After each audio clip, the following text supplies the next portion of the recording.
Assalamualaikum warahmatullahi wabarakatuh.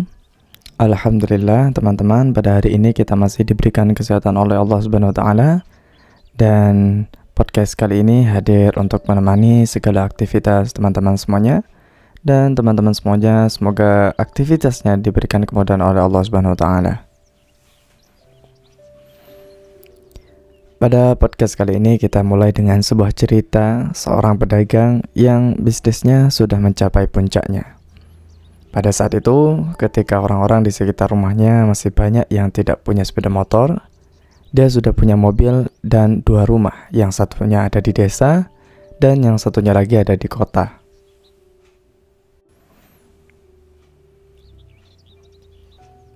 Dia berjualan di tengah kota yang ramai dan setiap hari dia bergaul dengan orang-orang di sekitarnya. Sehingga dalam pergaulan inilah kemudian dia kenal dengan transaksi yang dilarang oleh syariat, yakni adalah judi. Awalnya dia iseng, akan tetapi lama-kelamaan malah ketagihan. Saat dia menang, ya dia senang, tapi ketika kemudian kalah, dia penasaran dan main lagi dan berharap bisa menang. Perjudian ini terus dilakukan sampai menjadi aktivitas rutinnya di setiap hari. Nah, di sini bisnisnya mulai terganggu.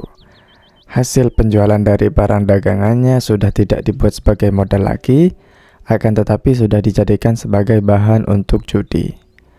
Nah, istrinya ya nggak pernah bosan untuk menasehati pedagang ini agar supaya berhenti.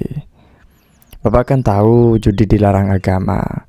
Allah mengatakan judi najis, perbuatan setan sama dengan minuman keras, kata si ibu. Nah, nasihat ini begitu terang diungkapkan istrinya kepada suaminya. Karena ya dia berharap suaminya bisa berubah. Di kesempatan berikutnya ya tetap diberikan nasihat oleh istrinya. Kalau bapak menang, hasilnya juga tidak halal. Apalagi jika kalah, bisnisnya bapak akan bangkrut. Ya, si bapak sih tetap diam aja. Dan terus istrinya memberikan nasihat kepada suaminya. Janji ya pak untuk tidak berjudi lagi. Ya si suaminya cuma bilang, ya bapak nggak akan judi lagi. Tapi ya kata-kata ini kata-kata palsu. Tetap saja setelah itu ya suaminya berjudi lagi. Berjudi terus, gak berhenti-henti, sampai modal untuk berjualan itu ya habis. Ya, karena modalnya sudah habis, akhirnya dia menjual mobilnya untuk modal mengisi barang dagangannya itu.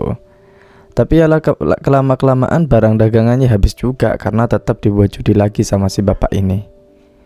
Ya akhirnya barang-barang yang lain, harta-harta yang lain ya ikut dijual. Sampai tersisa hanya rumah yang dia tempati saat itu.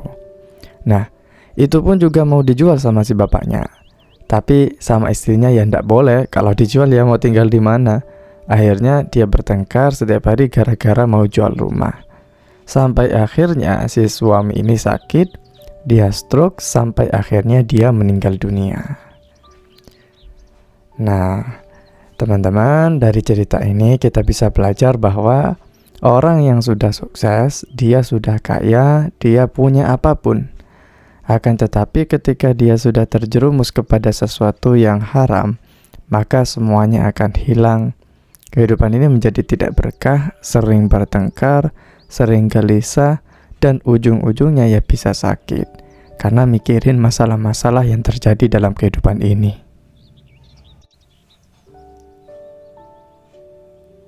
Ya memang sifat manusia kan begitu, mesti merasa kurang aja. Orang sudah punya sepeda ontel, dia akan merasa kok ontel terus ya, kapan punya sepeda motor. Ketika orang ini sudah punya motor, dia mulai mikir, kok motoran terus ya, kehujanan, kapan punya mobil ya, dan seterusnya. Baru bisa berhenti kalau orangnya sudah mati. Jika langkah-langkah yang kita lakukan buat cari dunia kita bekerja yang halal, ya mungkin itu tidak terlalu bahaya. Kita ingin sepeda motor, pengen mobil. Kalau caranya itu ya kerjanya halal, nggak melanggar syariat, itu ya tidak terlalu bahaya. Walaupun pasti ada efeknya karena selalu menuruti hawa nafsu. Kecuali memang itu benar-benar kebutuhan kita. Yang menjadi persoalan adalah ketika hawa nafsu kita sudah tinggi, kemudian ingin mendapatkan sesuatu dan kita menggunakan cara-cara yang tidak dibenarkan oleh syariat, seperti judi, mencuri, dan lain sebagainya. Nah, ini yang kemudian membuat kita akan terjerumus kepada keburukan-keburukan yang lain yang menyebabkan kehidupan kita tidak akan menjadi berkah, hidup kita akan menjadi gelisah, cemas, dan tidak bahagia. Oleh sebab itu, kalau kita sudah terjebak sama sesuatu yang haram, maka paling tidak itu ada efeknya sama diri kita. Pertama, hati kita jadi mati, hati kita jadi keras. Jika orang melakukan kemaksiatan, makan barang yang haram, ya maka lama-kelamaan hatinya akan mati, keras hati, tidak punya rasa kasihan. Maka dari itu, orang yang setiap hari pekerjaannya haram, makan barang haram, dia akan mudah marah dan suka mukul. Jika dinasehati, ya dia yang gak mau karena hatinya sudah keras. Bahkan malah marah kalau dinasehati. Oleh sebab itu, kalau hati sudah terlanjur mati, dinasehati satu kali bisa jadi gak mempan, tapi bukan berarti gak bisa. Kita nasihati terus sampai hatinya benar-benar basah dan hidup kembali. Nah, pada pembahasan sebelumnya kita pernah bahas bahwa mendengarkan nasihat dari para ulama itu bagaikan air hujan yang menyirami bumi, sehingga bumi jadi hidup. Nah, hati kita jika tidak pernah mendengarkan nasihat ulama, lama-lama akan mati. Hati kita menjadi keras. Kita bukan nabi, jadi sangat memungkinkan untuk melakukan dosa setiap harinya. Dosa-dosa inilah yang perlahan-lahan akan membuat hati kita semakin mati. Oleh sebab itu, kita butuh nasihat ulama. Kalau hati kita sudah terlanjur mati, ya susah mau mendengarkan nasihat. Kalau dinasehati ya malah marah-marah. Coba kita ingat-ingat. Pernah nggak kita dinasihati seseorang, teman kita misalkan, dan kita malah marah-marah ketika dinasihati? Berarti hati kita sudah mulai mati. Luangkanlah waktu kita untuk mendengarkan nasihat-nasihat ulama.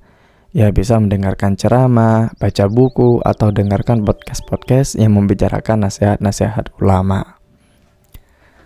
Nah, Imam Ibnu Athaillah dalam matan Al-Hikamnya menyebutkan tanda kematian hati. Min alamati mautil qalbi adamul husni ala ma fataka minal muwafaqati. Salah satu tanda dari hati yang mati itu adalah tidak adanya rasa sedih, tidak ada rasanya sedih atas sesuatu yang kita terlewatkan dari yang seharusnya kita lakukan tepat waktu. Contohnya ketika sholat kita, ya kalau maghrib itu kan ya dari adzan maghrib sampai isya itu kan waktunya sebentar sekali. Nah, kita tidak sengaja, kita lupa tidak sholat maghrib. Jadi sudah azan isya baru kita ingat, loh kok saya ndak sholat maghrib. Nah, ya walaupun secara fikih kita benar-benar lupa atau karena tertidur sebelumnya dari asar, tertidur baru bangun isanya, itu ya kan kita ndak dapat dosa. Tapi hati kita itu apakah ada rasa kesedihan, ada rasa cemas, khawatir, dan lain sebagainya karena tidak sholat tepat waktu? Nah, itu adalah tanda hati kita masih hidup. Kalau kita biasa-biasa saja, ya itu adalah salah satu tanda dari hati kita yang sudah mati. Kemudian yang kedua, merendahkan derajat manusia. Kita sebagai manusia ya harus bersyukur karena kita dibekali dengan akal. Dengan akal ini kita mampu berpikir, mampu memilah mana yang baik dan mana yang tidak. Orang kalau ndak mau rugi, itu berarti akalnya masih jalan. Misalnya kita lagi jualan dan kita dibayar kurang dari harga yang sudah disepakati. Nah, itu tandanya akal kita masih berfungsi. Manusia punya kedudukan tinggi ya gara-gara kita dibekali akal. Tapi banyak di antara kita tidak memfungsikan akal dengan sebenar-benarnya. Ya, akhirnya kita bertingkah seakan-akan tidak punya akal. Derajatnya malah jadi turun, bahkan lebih rendah dari hewan. Loh, kok bisa? Ya, hewan yang punya otak tapi nggak ada akal, mereka saja masih tahu mana mangsanya, mana yang bukan, mana anaknya dan yang bukan. Lah, manusia yang punya akal tapi sudah ketutup dengan hawa nafsunya, sudah nggak bisa bedakan mana anaknya, mana pasangannya. Pernah kan kita dengar, ayah malah melecehkan anaknya sendiri. Kira-kira punya akal apa enggak? Ya punya, tapi akalnya sudah karatan gara-gara hawa nafsu. Jadi akal kita itu seperti pisau. Kalau kita nggak pernah gunakan, nggak pernah kita diasah, akhirnya ya karatan. Jadinya nggak tajam lagi. Dibuat motong sudah nggak bisa. Akal kita kalau nggak pernah digunakan, nggak pernah diasah dengan ilmu-ilmu, ya akhirnya juga karatan, ditempeli hawa nafsu. Akhirnya dibuat mikir yang nggak bisa. Ujung-ujungnya bertingkah seperti hewan yang gak punya akal, bahkan lebih buruk daripada hewan. Nah, lanjut. Yang nomor 3 adalah membuang-buang waktu. Kalau kita sudah terbiasa menggunakan harta yang haram dan mencari rezeki dari sesuatu yang haram, maka sebenarnya kita telah membuat sia-sia hidup kita. Ya, hidup kita begitu singkat ini digunakan untuk bermaksiat kepada Allah, mencari rezeki yang haram, yang padahal kalau misalkan kita cari rezeki yang halal, kita dapatnya sama. Sebenarnya rezeki kita itu sudah diatur oleh Allah dan tidak akan tertukar dengan siapapun. Wa ma min dabatin fil ardi illa 'ala Allahi rizquha wa ya'lamu mustaqarraha wa mustawda'aha kullun fi kitabim mubin. Dan tidak ada sesuatu binatang melata pun di bumi, melainkan Allah lah yang memberi rezekinya. Dan Dia mengetahui tempat berdiam binatang itu dan tempat penyimpanannya. Semuanya tertulis dalam kitab yang nyata. Kita tidak tahu rezeki kita seperti apa dan di mana kita harus mencari rezeki, di mana dan bagaimana kita bekerja. Tetapi rezekinya sendiri sudah tahu tempatnya di mana. Kalau Dia untuk saya, ya sudah, itu akan datang ke saya. Makanya kita akan kita berdoa kepada Allah agar kita itu dijauhkan dari harta yang haram. Karena memang ketika kita mencari rezeki dengan cara yang halal atau dengan cara yang haram, ya dapatnya sama. Kalau ternyata dapatnya sama, kenapa kita harus capek-capek dengan cara yang haram? Membuat hati kita tambah gelisah. Kalau misalkan ada orang yang bekerja dengan mencuri sepeda motor, mencuri barang-barang yang ada di rumah dan lain sebagainya, itu kan sebenarnya berada dalam kondisi yang bahaya, yang membuat mereka tidak tenang, takut ditangkap pemilik sepeda, takut ditangkap polisi dan lain sebagainya. Padahal kalau kita mau kerja dengan halal, ya kita dapatnya sama. Tapi enggak kok, beda kok Pak. Orang itu loh sebelum mencuri ya dia hanya dapat sebulannya itu kurang lebih 3 juta. Tapi setelah dia mencuri bisa sampai 10 juta Pak. Ya itulah kita terkadang terjebak dengan nominal yang kita dapatkan, bukan melihat keberkahan yang ada dalam rezeki itu. Coba kita bayangkan, kita pikir, kita beranalisis. Jika dengan rezeki yang setiap bulannya itu 3 juta, tapi keluarga kita pada saat sehat semuanya, kendaraan-kendaraan kita tidak ada yang bermasalah, sehingga uang 3 juta itu cukup untuk kehidupan sehari-hari. Tapi kemudian ketika orang ini sudah mulai mencuri, ya benar dapatnya 10 juta, tapi keluarganya banyak yang sakit. Akhirnya bolak-balik ke rumah sakit, membayar biaya rumah sakit, kendaraannya juga banyak yang bermasalah. Ada saja yang rusak sehingga banyak perbaikan. Akhirnya setiap bulan bisa mengeluarkan 8 juta, bahkan sampai bisa jadi 9 juta karena banyak yang harus diselesaikan. Ya, berarti kalau begitu kan tetap lebih banyak 3 juta, tapi aman-aman saja dibandingkan 10 juta tapi banyak yang sakit, banyak yang rusak. Sehingga pengeluarannya juga lebih banyak, bahkan juga dapat capek bolak-balik ke bengkel, bolak-balik ke rumah sakit. Sudah uangnya berkurang, mana ditambah capek pikiran juga. Oleh sebab itu, kita jangan terjebak dengan nominal rezeki yang kita dapatkan. Kita bisa rasakan rezeki kita itu berkah atau tidak kalau ternyata dengan rezeki itu menambah kebaikan dalam diri kita, dalam keluarga kita. Nah, itu adalah salah satu tanda rezeki kita itu berkah. Maka dari itu kita diajarkan doa agar kita terhindar dari rezeki yang haram. Allahumma akfini bihalalik, Allahumma akfini bihalalika an haramika, wa aghnini bifadlika amman siwak. Ya Allah, cukupkanlah aku dengan rezeki yang halal hingga aku terhindar dari yang haram. Kayakanlah aku dengan anugerahmu hingga aku tidak meminta kepada selainmu. Nah, oke. Oleh sebab itu, kita harus saling mengingatkan kepada teman-teman kita semua, kepada umat manusia, saudara-saudara kita yang hari ini berada di dekat kita. Kita tidak perlu mencari rizki yang haram, karena kalau misalkan kita sudah terjebak dengan rizki yang haram, maka nanti akan muncul perbuatan-perbuatan yang haram lagi. Jadi misalkan hari ini rezeki kita masih dirasa cukup, maka kita bersabarlah, kita tetap berdoa kepada Allah agar rezeki diberikan kemudahan, karena memang sesungguhnya Allah yang membuat rezeki kita semakin lancar, dan juga Allah yang bisa menutup rezeki kita.